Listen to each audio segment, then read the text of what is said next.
El éxito de tu presentación vendrá dado no por el conocimiento que transmitas, sino por el que reciba el público. Saludos a todos, mi nombre es Carmelo Soto y en esta oportunidad les hablaré sobre un tema que debemos tomar en cuenta al momento de dictar un discurso, como lo son las actuaciones del orador frente al auditorio. Para empezar, hay diversos tipos de público y ello va a depender de muchos factores o circunstancias que los clasifican y diferencian. Entre ellos tenemos por su nivel de desarrollo o preparación, que se representa según el tipo de público. Puede ser especializado y no especializado. Por su estructura o composición, puede ser anólogo o homogéneo, bien sea por la edad, sexo, tendencia ideológica, preparación, intereses. Para el orador, esta circunstancia es favorable para manejar los criterios y la aplicación de un lenguaje. O también podría ser complejo o heterogéneo, que es la variedad y diversidad de la audiencia. Por ejemplo, puede ser público de distintos sexos, edad, ideología y religiones. Se requiere por parte del orador la sutileza, cautela, flexibilidad y objetividad necesaria para manejar sus criterios sin irrespetar o discriminar al público de distintas ideologías. Lo mismo el lenguaje utilizado para el público de distinta edad o sexo. Se debe evitar polemizar con la audiencia.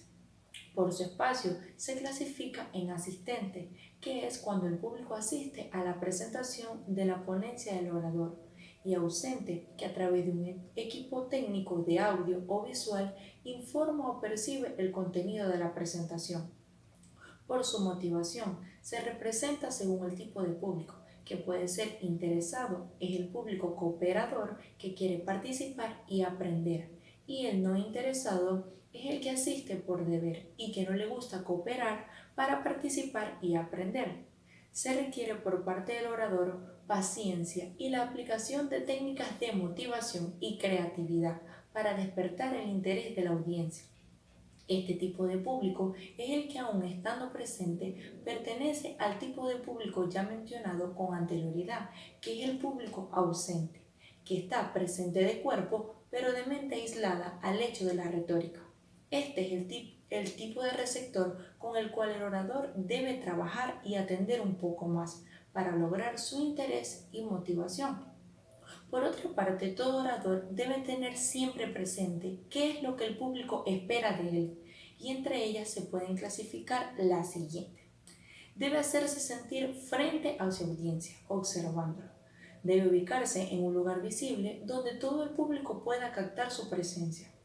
Debe cuidar su apariencia personal, que motive a la audiencia a verlo y a escucharlo. Debe vestirse de acuerdo a la ocasión y para el tipo de personas que lo escucharán. Expresar de forma clara, concisa y coherente, de tal manera que llegue a esa audiencia, que sea comprensible. Ser honesto, inspirar confianza en su audiencia. Ser agradable con la audiencia, es decir, crear empatía. Recordar que se debe ganárselo no solo con la capacidad de conocimientos e intelectualidad, sino con gestos y palabras agradables. El orador no siempre tendrá el público deseado. Dentro de ellos se encontrarán público silencioso, el que habla demasiado y crea tensión en el orador, el complicado, el distraído y el bromista. Para ello pueden presentarse situaciones difíciles y hay que saberlas enfrentar. Asimismo, en las exposiciones presentadas en conferencias, congresos, foros, seminarios, entre otros, siempre se planifica el programa del evento en función del ciclo de preguntas al final de la disertación. Y para ello, los organizadores o la logística del mismo, conjuntamente con el orador de orden u oradores, acuerdan cómo hacer ese cierre, si las preguntas se harán por cada uno de los expositores al final de su disertación o al final de todas las exposiciones del día. Si existe muy buena organización, habrá un personal debidamente autorizado e identificado para acopiar las preguntas o planteamientos del público antes que termine la exposición del orador, las cuales se les entregarán directamente al expositor para que dé respuesta a toda una de las inquietudes. Aunque en muchas oportunidades y en función del tiempo, estas preguntas pasan por un filtro que es un personal especializado, quien debe seleccionar las preguntas, evitando para ello las repeticiones, las preguntas ofensivas y los planteamientos discordes a la temática expuesta. Se debe agregar que ante una circunstancia difícil que interrumpa el discurso de un orador, se encuentran estas situaciones, las externas, que son el ruido, las fallas técnicas, las murmuraciones, los niños, el tiempo, las cámaras o flash, y las internas, que son por parte del orador, que interrumpen el éxito de la presentación oral. El control mental es el factor necesario dentro de la presentación del orador. Se puede conocer muy bien la temática, ser especialista en el área, estar al tanto de su preparación y la audiencia, pero aún el más versado puede presentársele el factor temor o miedo escénico, lo cual por su experiencia como orador debe controlar. Para finalizar, dentro de todo intercambio comunicativo, el emisor propone alcanzar un cierto número de propósitos, pero solo uno debe ser el predominante, el que llegue al público, el que los motive, los entretenga, los informe, los persuada y los convenza. El hecho de que cada discurso tenga un solo propósito predominante no implica que deban descuidarse los demás. A veces es la conjunción de todo que se complementa para llegar a la esencia de la parte, en este caso a la comunicación asertiva directa.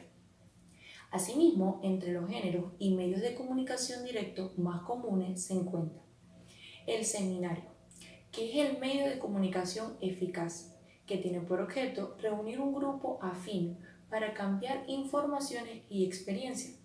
Se basa en la elaboración colectiva de las experiencias y de las opiniones de los individuos participantes, con el fin de dar solución válida de algún problema, fijar una política, solventar una dificultad técnica o administrativa, decidir o recomendar determinado curso de acción o lograr definir satisfactoriamente el sentido de una situación específica con la cooperación de todos los reunidos. También se encuentra la conferencia, que es un medio de expresión oral que se caracteriza por la unilateralidad de la comunicación, puesto que de una parte hay uno que se expresa verbalmente y del otro lado varios receptores que escuchan. En este caso, el fin que se persigue es siempre acrecentar los conocimientos y la comprensión del auditorio hacia un área establecida del saber. El simposio es una forma de discusión pública utilizada frecuentemente en las conferencias o convenciones a la que ha sido invitado un grupo de expertos para hablar de un problema determinado. Se caracteriza porque quienes la conforman deben ser expertos en el tema, quienes llevan el control de la temática. Como se requiere de grandes conocimientos técnicos y especializados, al final se distribuye un trabajo escrito realizado por los expertos. También se encuentran las mesas de trabajo, que tiene por finalidad ofrecer al público receptor una panorámica exhaustiva de los puntos de vista de los expertos sobre un tema específico, de manera informal, libre y organizada de ideas. Se puede desarrollar en varias sesiones o varios días. Los participantes deben tener vastos conocimientos sobre el tema. Participa un moderador, quien debe extraer ideas, organizar la discusión, la presentación, resumir ideas y conceptos presentados.